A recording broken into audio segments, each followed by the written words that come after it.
ভারত উপমহাদেশের স্বাধীনতা আজাদির লড়াইতে যারা শহীদ হয়েছেন 93,000 শহীদের তালিকা করা আছে। তার ভিতরে 65,000 কাছাকাছি হচ্ছে মুসলমান ওলামায়ে কেরাম।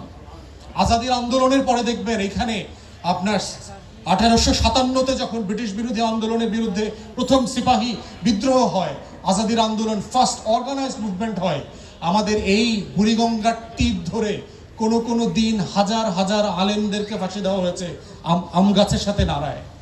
সিঙ্গাপুরে নিয়ে যাওয়া হয়েছে আপনার ট্যাঙ্কের মুখে চীনের সাথে বিভিন্ন ফ্রন্টে যখন ব্রিটিশরা যুদ্ধ করছিল, যে সকল ওলামায়ে কেরামদেরকে গ্রেফতার করা হয়েছিল তাদেরকে কামানের মুখে রেখে গুলির মতো করে মিসাইলের মতো করে ছুড়ে মেরেছে, শত শত হাজার হাজার।